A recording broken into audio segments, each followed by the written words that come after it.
hit series Beverly Hills 90210, Jason Priestley. And the celebrity kid stars of the new action movie Toy Soldiers, Sean Astin and Keith Coogan. And the only thing that would get me here on Monday mornings, gossip, gossip, gossip, with the lowdown on Madonna's new movie, Truth or Dare. It's all coming up along with lots more, so stay right where you are.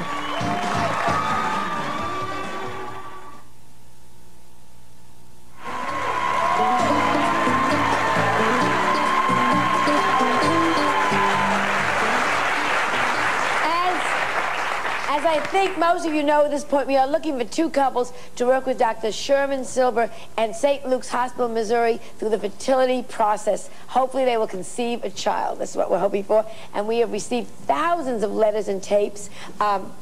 And we want to send each person that writes to us and sends a tape, we're going to send them one of Dr. Silber's books called How to Get Pregnant with the New Technology, okay? And I'd like to read you a little bit of the letters are wonderful that come with the tapes. I'm sure you've been seeing them, Doctor. This is a letter from Karen and Barry Nedrin of San Diego, California, and they said, which came with that tape, thank you for the opportunity to share our infertility problem with Dr. Silber, and also for helping to make infertility and the pain and emptiness that follows a little easier to talk about. The more the public understands, the easier it will be to explain to our friends and families that our inability to have children is not our fault, which I think also is so unfair. So when are you going to have a kid? And they want to say, oh, we want to have a kid. Is there one common problem that you've been seeing in all the tapes, Doctor? Well, there are several. One of the biggest problems is couples are worried about the money that it's going to cost and insurance coverage, because they've already spent, or their insurance companies may have spent $20,000 or $30,000 on procedures that aren't very effective, old-fashioned conventional approaches. And when it comes to the in vitro fertilization or gift, which is going to work, very often the insurance companies say, no, we won't pay for that. Do you think that can be changed? I know it can be changed. In fact, in the states of Massachusetts and Maryland and several other states, consumer groups have lobbied and have gotten laws passed that require it. If they're going to pay for hemorrhoids and hernia operations, they must pay also for infertility. Which is only fair. And the joke is the insurance companies are stupid because they would save money. Well, we know that. They are. They just put up columns of numbers, and they're really dumb. If they looked at it from a point of view other than simple columns of numbers, they realize they'd be saving literally billions of dollars by paying for this. They're bringing more people into the world that can buy insurance. Think about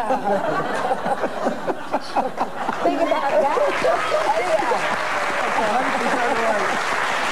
Let's go to some of the tapes. Our first tape today is from Jane, and I hope I pronounced the names right because that's not my forte, Weissop from St. Paul, Minnesota, right? She is 33 years old, and here's her question. From St. Paul, Minnesota, right? She is 33 years old, and here's her question. From St. Paul, Minnesota, right? She's 33 years old. Disease, endometriosis, anything like that. And I'm wondering, you know, if there's any kind of research being done about ectopic pregnancies, why they happen.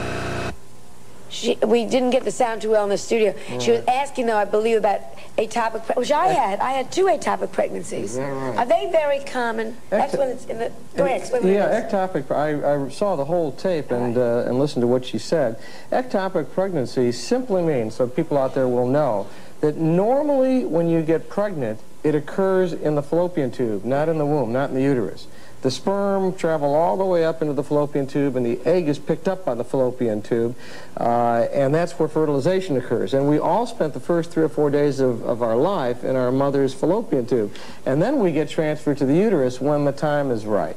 And if there is the slightest little imperfection or problem in the fallopian tube, then the embryo stays there, and it grows there. The fallopian tube explodes if you leave it too long, and you lose your tube. Yeah. And it usually occurs because of a little scar tissue in the fallopian tube. And nowadays, most of the time, we can catch it early enough with ultrasound that we can just go in, remove that embryo, which is destined to die anyway, and save the fallopian tube. That obviously didn't happen to you, no. I'm sorry to say, and it didn't happen to that lady. When they have one atopic pregnancy, though, my doctor told me, and indeed it was so, that your chances to have another one are very, very high. Is that so? They're 20%. In other words, the general incidence is 0.5% in the population. If you have one, the chances of having it again after they save the tube is 20%. So you still have a very good chance of a normal baby. Now, she's already lost both of her tubes. That's what frequently happens. We can still get her pregnant with in vitro fertilization, no problem. Okay, next, another tape we have is from Donna Vick. She's 31 years old. She's been married for 7 years. She's from Wilson, North Carolina, and here's what she's asking you. What can couples do to relieve the enormous pressure they put them on themselves while trying to conceive?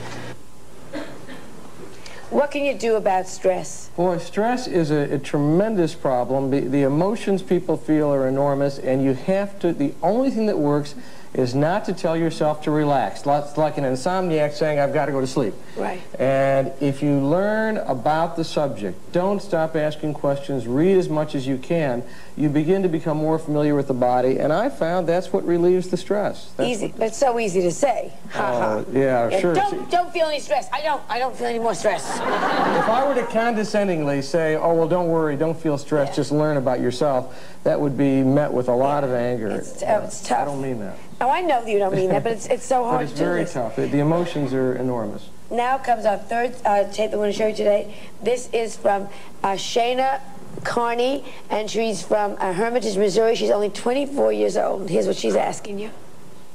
I've had all the tests ran with all coming back good. 2 years ago, we tried the GIFT program with no success. 6 months ago, I went to see another doctor, and he advised me to do the IVF program. On your program, the doctor mentioned the ZIFT program. We want to do the IVF this year, but my question is if we should try the ZIFT.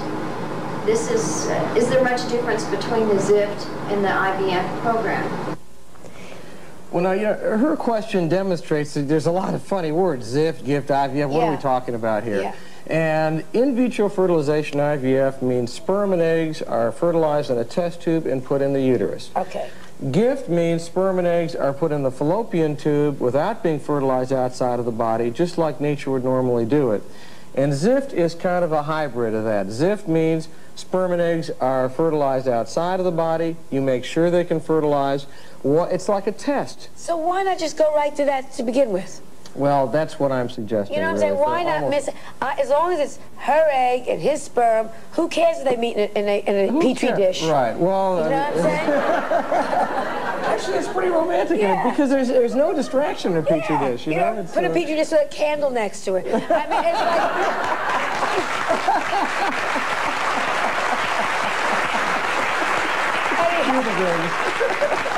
You'll be back with more, and it's still not too late to send in your video cassettes, okay? Because we have until May 1st, so please send in your questions and your medical history to The Gift of Life Care, The Joan Rivers Show, 524 West 57th Street, New York, New York, 10019. And I hope each and every one of you that's writing out there won't have any stress, and you all end up with a wonderful, happy, healthy baby. We'll be right back with Toy Soldiers.